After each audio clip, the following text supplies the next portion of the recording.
Maths ഒരു ക്ലാസ്സിൽ 10 പേരുണ്ടെങ്കിൽ അതിൽ 8 പേർക്കും ടഫ് ആയിട്ടുള്ള ഒരു സബ്ജക്ട്. എത്ര പഠിക്കാൻ കഴിവുള്ള സ്റ്റുഡൻ്റ് ആണെങ്കിലും മാത്സിലെ ക്വസ്റ്റ്യൻ സോൾവ് ചെയ്യാൻ തുടങ്ങിയാൽ അത് പറ്റാതെ വരികയും അതോടെ ഡീമോട്ടിവേറ്റ് ആവുകയും ചെയ്യും. ബട്ട് അതിലെ മറ്റൊരു റിയാലിറ്റി എന്തെന്നാൽ ഈ മാത്സ് ആണ് നിങ്ങളുടെ വരും കാലങ്ങളിൽ ഏറ്റവും യൂസ്ഫുൾ ആകാൻ പോകുന്നത്. അത് നിങ്ങളുടെ വലിയ ക്ലാസ്സുകളിലാണെങ്കിലും ഇനി ഏതെങ്കിലും കോമ്പറ്റീറ്റീവ് എക്സാമുകളാണെങ്കിലും like NEET, CA, UPSC, SSC. ഇനി നിങ്ങളുടെ ജീവിതത്തിൽ മാത്സ് എല്ലായിടത്തും ഉണ്ട്. അതുകൊണ്ട് മാത്സ് പഠിക്കാതെ ഒളിച്ചിരിക്കുക എന്നത് അതിനൊരു സൊല്യൂഷനേ അല്ല. അതിന് ആകെയുള്ള ഒരു സൊല്യൂഷൻ ജസ്റ്റ് ലേൺ ഇറ്റ്. ഈ വീഡിയോയിലൂടെ ഞാൻ നിങ്ങൾക്ക് എങ്ങനെ മാത്സ് വളരെ ഈസിയായി പഠിച്ച് അതിൽ 100-ൽ 100 വാങ്ങാൻ കഴിയുന്ന 5 ടിപ്സ് പറഞ്ഞു തരുന്നതായിരിക്കും. അത് കഴിഞ്ഞ് മാത്സ് പഠിക്കാൻ നിങ്ങൾക്ക് ഏറ്റവും നല്ലൊരു ചാനലും പറഞ്ഞു തരുന്നതായിരിക്കും. അപ്പോൾ നമുക്ക് സമയം കളയാതെ നേരെ വീഡിയോയിലോട്ട് പോകാം. The first step is master the basic. 10ാം ക്ലാസ്സിലെ മാത്സ് എന്ന് പറയുന്നത് കുറേ ഇക്വേഷൻസും കാൽക്കുലേഷൻസും ഒക്കെ ഉള്ളതാണ്. അതുകൊണ്ട് തന്നെ ആദ്യം ഇത്രയും മുകളിലെത്താൻ നമ്മളെ കൊണ്ട് പറ്റിയെന്ന് വരില്ല. അതിന് നമ്മൾ ആദ്യം ചെയ്യേണ്ടത് ഏറ്റവും ബേസിക് തൊട്ട് തുടങ്ങുക. ബേസിക് തൊട്ട് തുടങ്ങുക എന്ന് പറഞ്ഞു കഴിഞ്ഞാൽ നമ്മൾക്ക് വലിയ സംഖ്യകളൊക്കെ വന്നു കഴിഞ്ഞാൽ അത് കൂട്ടാൻ അറിയണം, കുറക്കാൻ അറിയണം, ഗുണിക്കാനും അറിയണം, അതേപോലെ ഹരിക്കാനും അറിയണം. റിയാലിറ്റി എന്നാൽ പലർക്കും ഇപ്പോഴും ഗുണിക്കാനും ഹരിക്കാനും ഒന്നും അറിയില്ല എന്നതാണ് സത്യം. പക്ഷെ ഇതുവരെ ഉള്ളതുപോലെയല്ല ഇനിയുള്ള കാര്യങ്ങൾ. 10-9 ക്ലാസ്സിലെ ഏറ്റവും ഉള്ളത് ഹരിക്കാനും ഗുണിക്കാനും ഒക്കെയാണ്. അതുകൊണ്ട് മാത്സിൽ നിങ്ങൾ സീരിയസ് ആയിട്ട് എടുക്കുന്നുണ്ട് എന്നുണ്ടെങ്കിൽ ആദ്യം ചെയ്യേണ്ടത് ഇതേപോലുള്ള ബേസിക് ആയിട്ടുള്ള കാര്യങ്ങൾ പഠിക്കുക എന്നാണ്. ഇതൊക്കെ നമ്മൾ 5ാം ക്ലാസ് തൊട്ടേ പഠിക്കുന്ന കാര്യങ്ങളാണ്. അതുകൊണ്ട് വെറും 2 ദിവസം കൊണ്ട് ഇതൊക്കെ നമുക്ക് സിമ്പിളായിട്ട് പഠിച്ചെടുക്കാവുന്നതേ ഉള്ളൂ. അതേപോലെ തന്നെ നമുക്ക് ഉറപ്പായും 10 വരെയെങ്കിലുമുള്ള ഗുണനപ്പട്ടിക കാണാൻ അറിയണം. കുറച്ച് സംഖ്യകളുടെ സ്ക്വയറും അറിയണം, റൂട്ടും അറിയണം. സ്ക്വയർ റൂട്ടൊന്നും ഇപ്പോഴേ പഠിക്കണമെന്നൊന്നുമില്ല, ക്ലാസ്സിലെടുക്കുമ്പോൾ അപ്പോൾ പഠിച്ചാലും മതി. പക്ഷെ 10 വരെയുള്ള ഗുണനപ്പട്ടിയൊക്കെ നമ്മൾ ഉറപ്പായി അറിഞ്ഞിരിക്കണം. അതൊക്കെ വളരെ ഇമ്പോർട്ടൻ്റ് ആണ്. മാത്സിലെ ബേസിക് ആയിട്ടുള്ള കാര്യങ്ങൾ പറയുന്ന ഒരുപാട് വീഡിയോകൾ മലയാളത്തിലും അല്ലാതെയുമായിട്ട് യൂട്യൂബിൽ തന്നെയുണ്ട്. ജസ്റ്റ് ഒന്ന് സെർച്ച് ചെയ്ത് നോക്കിയാൽ മതി. ഇനി നിങ്ങൾക്ക് അത് വേണ്ടെങ്കിൽ നിങ്ങളുടെ മാത്സ് പഠിപ്പിക്കുന്ന ടീച്ചറോടൊന്ന് ചോദിച്ചാലും മതി, അവർ നിങ്ങൾക്ക് പറഞ്ഞു തരും. അതേപോലെ ഈ ബേസിക് ആയിട്ടുള്ള കാര്യങ്ങൾ നന്നായി പ്രാക്ടീസ് ചെയ്താൽ അത് നന്നായി സ്പീഡിൽ ചെയ്യാനായിട്ട് പഠിക്കുക. കാരണം അത്യാവശ്യം വലിയൊരു പ്രോബ്ലമൊക്കെ എക്സാമിന് വന്നു കഴിഞ്ഞാൽ ഗുണിക്കാനും ഹരിക്കാനൊന്നും കൂടുതൽ സമയം കളയാനുണ്ടാവില്ല. അതുകൊണ്ട് പ്രാക്ടീസ് ചെയ്ത് കാൽക്കുലേഷൻസ് ഒക്കെ സ്പീഡിലാക്കുക. ഇപ്പോൾ മാത്സിൽ ഫുൾ മാർക്ക് വാങ്ങാനുള്ള ഫസ്റ്റ് സ്റ്റെപ്പാണ് master the basic. The second step is use quality resources. Quality resource use ചെയ്യുക എന്ന് പറഞ്ഞു കഴിഞ്ഞാൽ നമുക്ക് SCERT പ്രൊവൈഡ് ചെയ്യുന്ന ടെക്സ്റ്റ് ബുക്ക് ആദ്യം നന്നായി അനലൈസ് ചെയ്ത് പഠിക്കുക. അത് കഴിഞ്ഞാൽ നമുക്ക് ഓൺലൈൻ പല ഇമ്പോർട്ടൻ്റ് ആയിട്ടുള്ള ക്വസ്റ്റ്യൻസും ഷോർട്ട് എക്സ്പ്ലനേഷനും ഒക്കെ ഫ്രീ ആയിട്ട് കിട്ടും. അതൊക്കെ മാക്സിമം ഉപയോഗിക്കാം. ഫ്രീ ആയിട്ട് PDF ഒക്കെ കിട്ടുന്ന കുറച്ച് സൈറ്റുകളുടെ ലിങ്കൊക്കെ വേണമെങ്കിൽ ഞാൻ താഴെ ഡിസ്ക്രിപ്ഷൻ ബോക്സിൽ കൊടുക്കാം. ഇതൊക്കെ കഴിഞ്ഞാൽ നമുക്ക് maximum PYQ previous year question ചെയ്യാം. ഇത് നിങ്ങളെ വളരെയധികം സഹായിക്കാൻ പോകുന്ന ഒരു കാര്യമാണ്. നിങ്ങളുടെ സീനിയേഴ്സിനോടൊക്കെ ചോദിച്ചാൽ മനസ്സിലാവും. നമ്മുടെ SSLC എക്സാം ഒക്കെ അടുക്കുന്ന സമയത്ത് നമ്മുടെ സ്കൂളിലെ ടീച്ചേഴ്സ് നമ്മളെ കൊണ്ട് മാക്സിമം കഴിഞ്ഞ വർഷങ്ങളിലെ ചോദ്യങ്ങൾ ചെയ്യിപ്പിക്കും. ഇത് ചെയ്യുന്ന സമയത്ത് നമുക്ക് എങ്ങനെയാണ് ചോദ്യങ്ങൾ എക്സാമിൽ ചോദിക്കുന്നത് എന്നൊരു ഐഡിയ ഉണ്ടാവും. നമ്മൾ വിചാരിക്കുന്ന രീതിയിലേ ആയിരിക്കില്ല എക്സാമിന് ചോദ്യങ്ങൾ വരുന്നത്. ഇപ്പോൾ ഒരാൾ ഇതുവരെ മുൻവർഷ ചോദ്യങ്ങൾ നോക്കാതെ എക്സാമിന് പോയി ഇരുന്ന് കഴിഞ്ഞാൽ അവൻ ഈ ചോദ്യപേപ്പർ കാണുമ്പോൾ ഒന്നും മനസ്സിലാവില്ല. അവൻ കുറെ കാണാതൊക്കെ പഠിച്ചു വന്നതായിരിക്കും, പക്ഷെ അതൊന്നും ആയിരിക്കില്ല എക്സാമിന് ചോദിക്കുന്നത്. എക്സാമിന് നമ്മളെ കുഴപ്പിക്കാൻ വേണ്ടി തിരിച്ചും മറിച്ചും ഒക്കെ ചോദ്യങ്ങൾ ചോദിക്കും. അപ്പോൾ നമ്മൾ ഇതൊക്കെ ആദ്യമേ മുൻപിൽ കണ്ട് കഴിഞ്ഞ വർഷങ്ങളിലെ ചോദ്യങ്ങളൊക്കെ എടുത്ത് ചെയ്തു നോക്കുക. ഇത് നിങ്ങളെ വളരെയധികം സഹായിക്കും. അതേപോലെ ക്വാളിറ്റി റിസോഴ്സ് യൂസ് ചെയ്യുക എന്ന് പറഞ്ഞു കഴിഞ്ഞാൽ അതിൽ നിങ്ങൾക്ക് പല യൂട്യൂബ് വീഡിയോകളും ചാനലുകളും എല്ലാം നോക്കാം. ഇതേപോലെ നോക്കുമ്പോൾ എപ്പോഴും ശ്രദ്ധിക്കേണ്ടത് ഈ ക്ലാസ് എടുക്കുന്ന വ്യക്തി എടുക്കുന്നത് നിങ്ങൾക്ക് മനസ്സിലാവുന്നുണ്ട് എന്ന് ഉറപ്പുവരുത്തുക. മനസ്സിലാവുന്നുണ്ട് എന്നാണെങ്കിൽ നിങ്ങൾക്ക് ആ ചാനലിലെ മറ്റു വീഡിയോകളും കണ്ട് മുന്നോട്ട് പോകാം. അതായത് ഞാൻ ഇങ്ങനെ പറയാൻ കാരണം യൂട്യൂബിലാണെങ്കിൽ തന്നെ ചില ടീച്ചേഴ്സ് എടുക്കുന്നത് പലർക്കും മനസ്സിലായി എന്ന് വരില്ല. അത് നിങ്ങൾക്ക് ആദ്യത്തെ ഒരു 3-4 മിനിറ്റിലൊക്കെ തന്നെ പിടികിട്ടും. ഇനി നിങ്ങൾക്ക് പുറത്തു നിന്ന് കിട്ടുന്ന ലേബർ ഇന്ത്യ പോലുള്ള ബുക്കുകളൊക്കെ വാങ്ങി ഉപയോഗിക്കാം. അപ്പോൾ നമ്മുടെ തേർഡ് സ്റ്റെപ്പാണ് ഫോക്കസ് ഹൈ വെയിറ്റേജ് ചാപ്റ്റേഴ്സ്. നമ്മുടെ 10ാം ക്ലാസ്സിലെ മാത്സിലെ ചാപ്റ്റേഴ്സ് എന്ന് പറഞ്ഞു കഴിഞ്ഞാൽ ഓരോ ചാപ്റ്റേഴ്സിന്റെ വെയിറ്റേജ് വ്യത്യാസം ഉണ്ടാകും. എന്ന് പറഞ്ഞാൽ ഓരോ പാഠത്തിൽ നിന്നും ചോദിക്കുന്നത് പല മാർക്കിനായിരിക്കും. ഇപ്പോൾ ഫസ്റ്റ് ചാപ്റ്ററിൽ നിന്ന് 8 മാർക്കിനും രണ്ടാമത്തെ ചാപ്റ്ററിൽ നിന്ന് 4 മാർക്കിനാണെങ്കിൽ നമ്മൾ ഏത് ചാപ്റ്ററിനായിരിക്കും ഇമ്പോർട്ടൻസ് കൊടുക്കുക? അത് ഉറപ്പായി ആദ്യത്തെ ചാപ്റ്ററിന് തന്നെ ആയിരിക്കും, അല്ലേ? ഇത് നിങ്ങളുടെ പരീക്ഷ എടുക്കുന്ന സമയത്ത് നിങ്ങൾക്ക് അറിയാനായിട്ട് സാധിക്കും ഏത് ചാപ്റ്ററിൽ നിന്ന് എത്ര മാർക്കിനാണ് ചോദിക്കുക എന്നത്. എന്നാൽ കഴിഞ്ഞ വർഷങ്ങളൊക്കെ ചോദിച്ചതുപോലെ ഓരോ ചാപ്റ്ററിൽ നിന്ന് എത്ര മാർക്കിനാണ് ചോദിക്കുക എന്ന് ഞാൻ സ്ക്രീനിൽ കൊടുക്കാം. ഇതിന് വലിയ വ്യത്യാസമൊന്നും ഉണ്ടാകാൻ ചാൻസ് ഇല്ല. അതാ ഉണ്ടാകുമെങ്കിൽ തന്നെ ചെറിയ ചെറിയ വ്യത്യാസങ്ങളൊക്കെ ഉണ്ടാവും. ഏതായാലും ഒന്ന് സ്ക്രീൻഷോട്ട് എടുത്ത് വെച്ചേക്ക്. എനിവേ, നമ്മൾ ചാപ്റ്റേഴ്സ് 3 പാർട്ടായിട്ട് തരം തിരിക്കണം. Easy portions.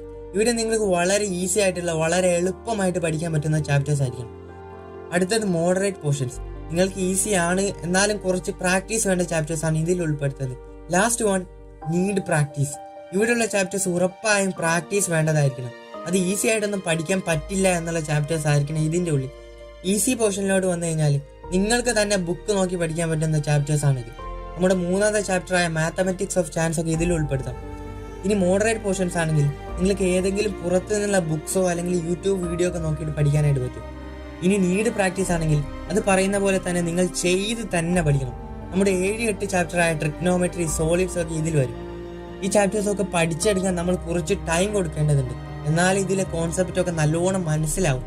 ഇത് ചിലർക്കൊക്കെ ഈസി ആയിരിക്കും, എന്നാൽ ഞാൻ പൊതുവെ പറയുകയാണ്. അപ്പോൾ നമ്മൾ പഠിക്കാൻ പോകുമ്പോൾ ഇതേപോലുള്ള ചാപ്റ്റേഴ്സിന്റെ മാർക്കും ഇമ്പോർട്ടൻസും ഒക്കെ നോക്കി വെയിറ്റേജ് ഉള്ള ചാപ്റ്റേഴ്സിന് കുറച്ചുകൂടെ സമയം കൊടുത്ത് മനസ്സിലാക്കി പഠിക്കാം. ഇനി നമ്മുടെ 4ാമത്തെ സ്റ്റെപ്പാണ് understanding the syllabus and exam pattern. ഈ ഒരു കാര്യം തന്നെയാണ് നമ്മൾ 3ാമത്തെ സ്റ്റെപ്പായ യൂസ് ക്വാളിറ്റി റിസർച്ചിലും പറഞ്ഞത്. നമ്മൾ എന്താണ് പഠിക്കുന്നത്, എന്തിനാണ് പഠിക്കുന്നത് എന്നൊക്കെ നമ്മൾ മനസ്സിലാക്കണം. നമ്മൾ എന്തിനാണ് പഠിക്കുന്നത്? മാർക്ക് വാങ്ങാൻ അല്ലേ? എന്നാൽ ഈ മാർക്ക് വാങ്ങാൻ വേണ്ടി ഈ ബുക്ക് മുഴുവൻ കാണാതെ പഠിക്കണോ? വേണ്ട. നമ്മൾ പഠിക്കുന്ന ഈ ബുക്കിൽ തന്നെ ഒരുപാട് കാര്യങ്ങൾ വേണ്ടാത്തതുണ്ട്. എങ്ങനെയാണ് നമ്മൾ വേണ്ടതാണോ അല്ലെങ്കിൽ വേണ്ടാത്തതാണോ എന്ന് മനസ്സിലാക്കുന്നത്? അവിടെയാണ് നമ്മുടെ 4ാമത്തെ സ്റ്റെപ്പ് വരുന്നത്, understanding the syllabus and exam pattern. നമ്മൾ മനസ്സിലാക്കുക എന്താണ് നമ്മുടെ എക്സാമിന് ചോദിക്കുന്നത്. എല്ലാ വർഷവും ചോദിക്കുന്ന ചോദ്യങ്ങളൊക്കെ ഉണ്ടാവും. അപ്പോൾ അതൊക്കെ നന്നായി മനസ്സിലാക്കുക, അത് പഠിക്കുക. ഇതൊക്കെ മനസ്സിലാക്കാനുള്ള ഏറ്റവും മികച്ച വഴിയാണ് ഞാൻ നേരത്തെ പറഞ്ഞത്, മാക്സിമം കഴിഞ്ഞ വർഷങ്ങളിലെ ചോദ്യങ്ങൾ ചെയ്ത കഴിഞ്ഞ 5 വർഷങ്ങളിലെ SLC എക്സാമിന്റെ പേപ്പറിന്റെ ലിങ്ക് ഞാൻ ഡിസ്ക്രിപ്ഷൻ ബോക്സിൽ കൊടുക്കാം. അപ്പോൾ അതൊക്കെ എടുത്ത് ചെയ്തു നോക്കുക. അത് ചെയ്യുമ്പോൾ നിങ്ങൾ എല്ലാത്തിനും ഉത്തരമൊന്നും കിട്ടിയെന്ന് വരില്ല. മേ ബി നിങ്ങൾ എടുക്കാത്ത പാഠങ്ങളിൽ നിന്നൊക്കെ ആയിരിക്കും ചോദ്യങ്ങൾ ഉണ്ടാവും. എന്നാലും നിങ്ങൾ ഇതുവരെ എടുത്ത പാഠങ്ങളിൽ നിന്ന് വന്ന ക്വസ്റ്റ്യൻസ് ഒക്കെ ആൻസർ ചെയ്ത് നോക്കുക. അതായത് ജസ്റ്റ് ഒന്ന് ട്രൈ ചെയ്ത് നോക്കുക. നിങ്ങൾ എത്ര കൂടുതൽ പ്രീവിയസ് ഇയർ ക്വസ്റ്റ്യൻ ചെയ്യുന്നു അത്രയും നിങ്ങൾക്ക് എക്സാമിന് പാറ്റേൺ മനസ്സിലാവും. ഇനി ലാസ്റ്റ് സ്റ്റെപ്പാണ് ക്രിയേറ്റ് എ സ്റ്റഡി പ്ലാൻ. ഈ സ്റ്റഡി പ്ലാൻ തയ്യാറാക്കുക എന്ന് കേൾക്കുമ്പോൾ നിങ്ങൾക്ക് അത്ര ഇമ്പോർട്ടൻസ് ഒന്നും തോന്നില്ല. എന്നാൽ ഇതിൽ ഏറ്റവും ഇമ്പോർട്ടൻ്റ് ആയിട്ടുള്ള ഒരു കാര്യമാണ് ഒരു സ്റ്റഡി പ്ലാൻ തയ്യാറാക്കുക എന്നത്. ഇതിനെക്കുറിച്ച് മാത്രം ഞാനൊരു വീഡിയോ ഉണ്ടാക്കിയിട്ടുണ്ട്. എങ്ങനെയാണ് ഒരു ടൈം ടേബിൾ ഉണ്ടാക്കുക എന്നും അത് എങ്ങനെ കൺസിസ്റ്റന്റ് ആയി ഫോളോ ചെയ്യുക എന്നും. വേണ്ടവർക്ക് അതിന്റെ ലിങ്ക് ഞാൻ ഡിസ്ക്രിപ്ഷൻ ബോക്സിൽ കൊടുക്കാം. ഇനി നമ്മളൊരു ടൈം ടേബിൾ ഉണ്ടാക്കുന്ന സമയത്ത് നമ്മളൊരു സ്ട്രിക്റ്റ് ആയിട്ടുള്ള ടൈം ടേബിൾ ആക്കാൻ നോക്കരുത്. എന്ന് വെച്ചാൽ രാവിലെ ഇത്ര മണിക്ക് എഴുന്നേൽക്കും, എന്നിട്ട് അത് ചെയ്യും ഇത് ചെയ്യും. ഇതേപോലെ നമ്മൾക്ക് തന്നെ ഒരു സ്വാതന്ത്ര്യം കൊടുക്കാതെ ഒരു ടൈം ടേബിൾ ഉണ്ടാക്കരുത്. അത് ഒരിക്കലും വർക്കാവില്ല. എന്ന് വെച്ചാൽ ടൈം ടേബിൾ വേണ്ട എന്നാണോ? അല്ല. നമ്മൾ ചെയ്യേണ്ട കാര്യങ്ങൾ ഷെഡ്യൂൾ ചെയ്യുക. നമ്മൾ പല്ല് തേക്കേണ്ട സമയം അല്ലെങ്കിൽ ചായ കുടിക്കേണ്ട സമയം അതൊന്നും ഒരു ടൈം ടേബിൾ ആക്കേണ്ട ആവശ്യമില്ല. അതൊക്കെ അതിന്റെ സമയത്ത് നടന്നോട്ടെ. പകരം നമ്മൾ ഒരു ദിവസം 2 മണിക്കൂറാണ് പഠിക്കാൻ നോക്കുന്നതെങ്കിൽ അതിന് നമ്മളൊരു ഷെഡ്യൂൾ ചെയ്ത് വെച്ചേക്കുക. ഇപ്പോൾ 7 മണി മുതൽ 9 മണി വരെയാണ് പഠിക്കാൻ തീരുമാനിച്ചതെങ്കിൽ ഇനി എന്തൊക്കെ സംഭവിച്ചാൽ ആ സമയത്ത് നമ്മൾ പഠിച്ചിരിക്കണം. അതാണ് ഇമ്പോർട്ടൻറ്റ്. അതേപോലെ ഏതൊക്കെ ദിവസങ്ങൾ ഏതൊക്കെ സബ്ജക്റ്റ് പഠിക്കണമെന്ന് തീരുമാനിച്ചു വെക്കുക. നമുക്ക് മാത്സ് മാത്രമല്ല പഠിക്കാനുള്ളത്, വേറെയും സബ്ജക്റ്റ് ഉണ്ട്. അപ്പോൾ നമ്മൾ അതിനും സമയം കണ്ടെത്തണം. ഇനി നിങ്ങൾക്ക് മാത്സ് കുറച്ചുകൂടി ടഫ് ആണെങ്കിൽ അതിന് കുറച്ച് കൂടുതൽ സമയം കൊടുക്കുക. That's all. ഇനി നിങ്ങൾ ഈ വീഡിയോ എക്സാം ഒക്കെ അടുത്തിട്ടാണ് കാണുന്നതെന്നുണ്ടെങ്കിൽ ഇനി ഇതേപോലെ ടൈം ടേബിൾ വെച്ചൊന്നും പഠിക്കാൻ സമയമില്ല എന്നാണെങ്കിൽ എന്ത് ചെയ്യും? അതിനുണ്ട് വഴി.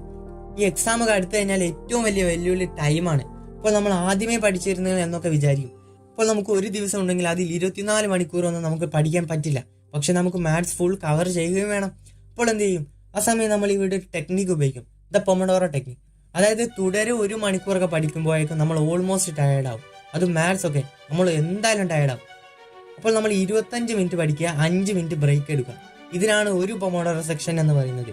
ഇങ്ങനത്തെ 4 പൊമഡോറോ സെക്ഷൻ, അതായത് 2 മണിക്കൂറിന് ശേഷം ഒരു ലോങ് ബ്രേക്ക് എടുക്കുക. ലോങ് ബ്രേക്ക് എന്ന് പറഞ്ഞാൽ അത് 4-5 മണിക്കൂറൊന്നും ആവരുത്, ജസ്റ്റ് നന്നായി ഫ്രഷ് ആയിട്ട് വീണ്ടും പഠിക്കുക. ഇങ്ങനെ ചെയ്യുമ്പോൾ ഒരു ദിവസം 8 മണിക്കൂർ 12 മണിക്കൂറൊക്കെ നമുക്ക് ഈസി ആയിട്ട് പഠിക്കാനായിട്ട് പറ്റും. മാക്സിമം ഏരിയ കവർ ചെയ്യാനും നമ്മളെ കൊണ്ട് പറ്റും. ഈ പൊമഡോറോ ടെക്നിക്കൊക്കെ സയന്റിഫിക്കലി പ്രൂവൺ ആയതാണ്. പിന്നെ 5 മിനിറ്റ് ബ്രേക്ക് എടുക്കുന്ന സമയത്ത് നമുക്ക് വേണമെങ്കിൽ ഒരു ഗ്ലാസ് വെള്ളം കുടിക്കാം, അല്ലെങ്കിൽ ബോഡിയൊക്കെ ഒന്ന് സ്ട്രെച്ച് ചെയ്യാം, എന്ത് വേണമെങ്കിലും ചെയ്യാം.